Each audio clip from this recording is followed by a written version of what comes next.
બનાસકાંઠા જિલ્લો આમ તો મુખ્યત્વે ખેતીના વ્યવસાય સાથે જોડાયેલો જિલ્લો માનવામાં આવતો હતો, પરંતુ છેલ્લા ઘણા સમયથી પાણીના તળ ઊંડા જવાના કારણે મોટાભાગના ખેડૂતો પશુપાલનના વ્યવસાય તરફ વળ્યા છે। ત્યારે ચડોતર ગામના હસમુખભાઈ ચૌધરી પણ છેલ્લા 10 વર્ષથી પશુપાલનના વ્યવસાય સાથે જોડાયેલા છે।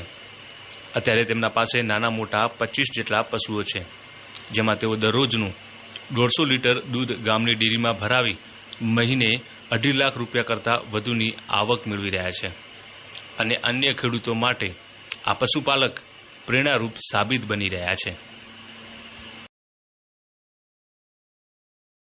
મારું નામ હસમુખભાઈ રેશમભાઈ કરણ છે ચૌધરી। અહીંયા ચડોતર ગામમાં અમે રહીએ છીએ।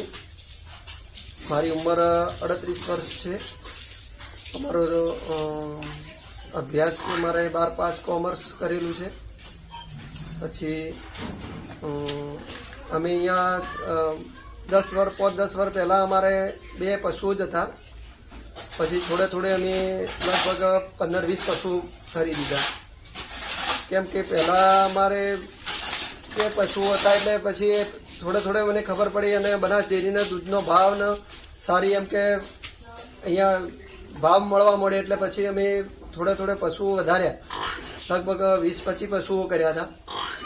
પછી એમાંથી મને સારી એવી આવક મળવા મળી એટલે ખેતી કરતાં મને અહીંયા પશુપાલનનો ધંધો સારો લાગ્યો એટલે પછી અમને પશુપાલન કર્યું। સાથે મૂળ ખેતી પણ છે, પણ પશુઓ માટે જ વાવેતર કરીએ છીએ, ઘાસચારા માટે।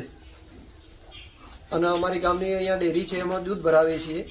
લગભગ અમારે 2.5 લાખનું દૂધ થાય છે અને 1.5 લાખ રૂપિયા ખર્ચો થાય છે। ઘાસચારો ને બધું અમુક દાણ બીજું વેચાતું લાવવું પડે છે એટલે 1.5 લાખ ખર્ચો થાય છે। છતાંય અમારે 1 લાખ રૂપિયા વધે મહિને, એટલે અમારે મૂળ સારું ચાલે ધંધો। મૂળ આ પશુપાલનનો સારો છે। તો હાલ લગભગ 15-20 પશુઓ છે, નાના મોટા તો 20-25 છે।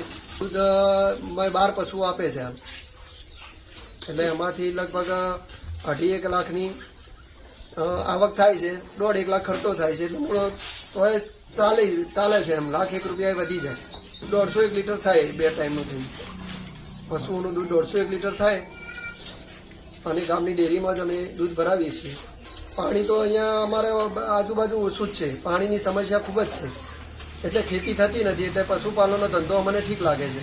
અન્ય ખેડૂતોને હું તો એવું જ કહેવા માગું છું કે મૂળ આ બનાસ ડેરી હાલ ભાવ સારો આપે છે અને સારા પશુઓ રાખો દૂધવાળા, અને સારા પશુઓ રાખો ને સારી અમને ટ્રીટમેન્ટ કરો, સારી એમ કે ઘાસ દાણ આપો, પૂરતો ખોરાક આપો તો સારા એવા ભાવ પણ મળે છે।